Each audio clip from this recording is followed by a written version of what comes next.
Hey, my friends, how are you doing today? It is your friend and brother, the spiritual architect, with today's 12-minute message. We hope on this second business day of the year, January the 5th, Tuesday, January the 5th, 2021, that on yesterday you got off to a marvelous Monday and a good start. And now this is going to be a terrific Tuesday. So let's get into it. Today's 12-minute message. All right.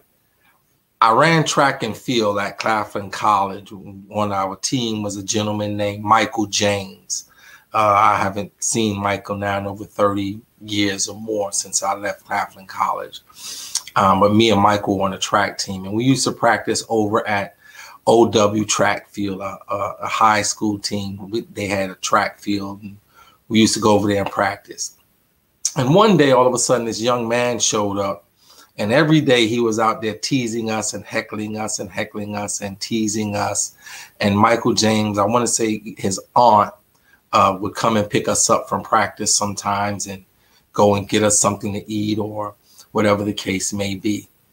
And so one day, this gentleman, he was out there heckling us, and Michael James's aunt must have gotten the time wrong, and she came out a little early, or older cousin of his came out a little early and heard the young man heckling us. Well, she went over to the young man and she whispered something to him, and the young man left and never seen him anymore. Never seen this young man anymore. Well, several days later, I was with Michael James and his older cousin and asked her, hey, what the gentleman who was out there, he'd been out there for almost a week or more heckling us. What did you say to him? She said, I simply went up to him and said, you can't win a race standing on the sideline. Wow. You can't win the race standing on the sideline. She said, as I talked to him, not only was he not registered in school or college or anything, but you at least got to do that to be on a team, to try out for a team, to make a team, and then you got to make the team, and then you get to run the race. And I told him how hard you guys tried and did everything you needed to do so you can be in a position from high school on to be here to practice. And no, you might not be a big Division I school, but you are on a team, and as a part of a team, you have a chance to win, and you have a chance to be a winning team, and you all are in the race. You can't win a race standing on the sideline, beloved. In 2021, all of the things that you said you were going to do in 2020, all of those things you said you were going, all those resolutions you made, and you know how I feel about resolutions. A man who has resolve needs no resolution. But for those of you who do have resolutions, get in the race. Start today. Don't start tomorrow. Look at that business plan. Call that old business partner. Call that old friend, that cousin, that family member that you had a falling out with, and reconcile and ask for forgiveness and try to heal the breach. Your old business partner, somebody who you shared great ideas with. Go ahead, as I said yesterday, live wisely. Take a good idea and implement it and apply it and execute it, that it may help others and yourself. Put your good ideas into good actions. Put your good thoughts into good deeds. You can't win the race standing on a sideline.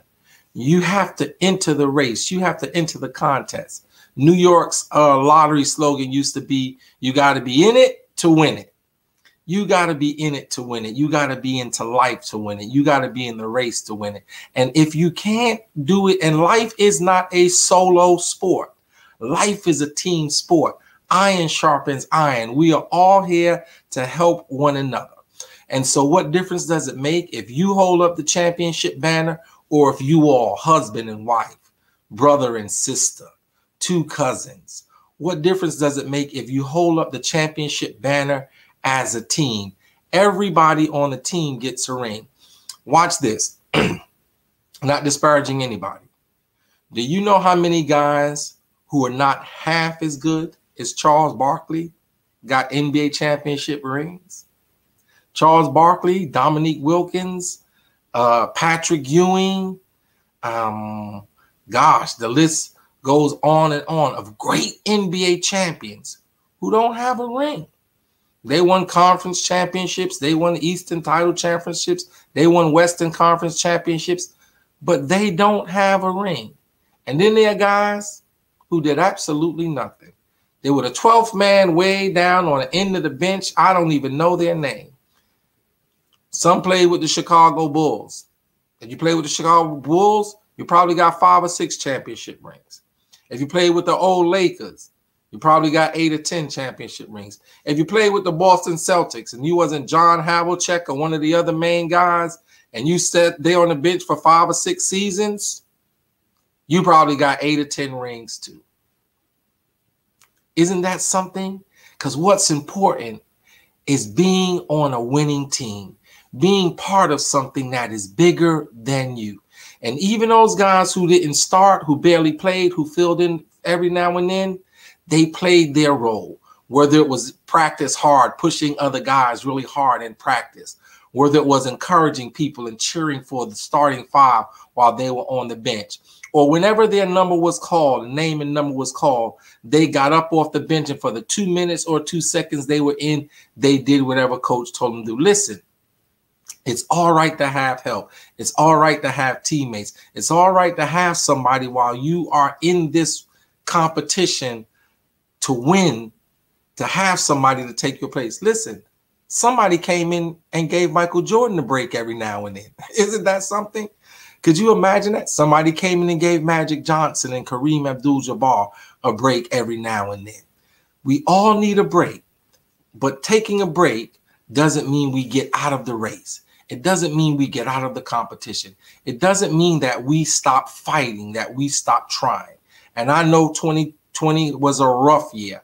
I know 2020, a lot of us had to stop. We didn't give up. We didn't quit. We had to stop. We had to pause. We had to wait until further instructions. We had to hold on.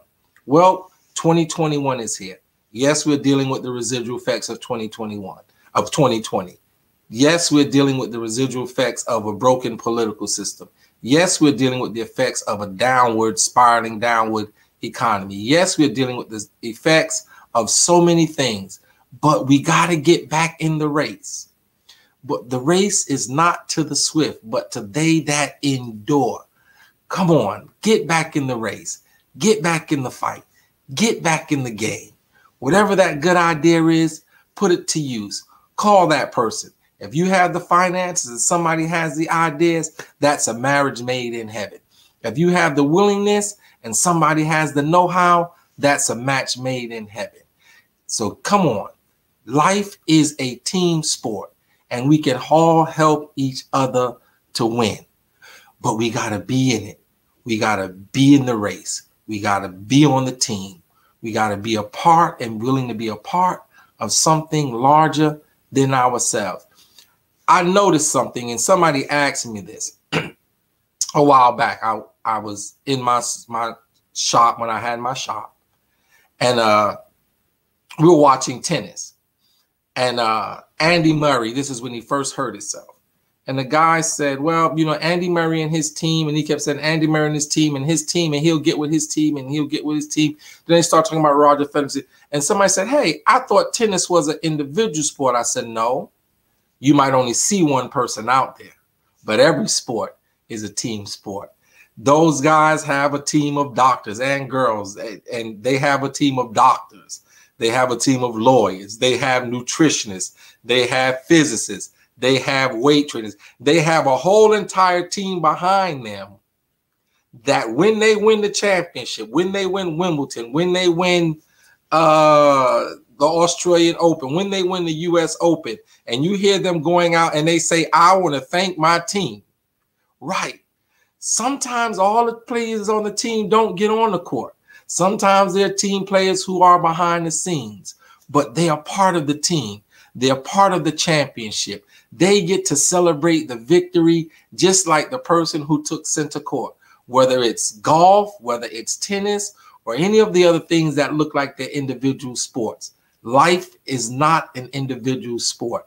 Life is a team sport. Whether there's 11 people on the field like there is in football, whether there's 5 people on the court like there is in basketball, or whether there's doubles like it is in tennis sometimes, or one person like it is in golf.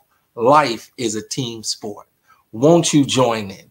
Join with somebody, join with your friends, join with your family, join with your coworkers, and put that big idea together. Collaborate on a book, collaborate on a song, collaborate on opening a new business, a candy store, a coffee shop, a donut shop. But life is a team sport, and it's time that we get on a team, a winning team, and join together. Beloved, God bless you. Have a great day. And remember, you can't win a race standing on a sideline. You got to get in the game. God bless you. Heaven smile on you. Have a great day.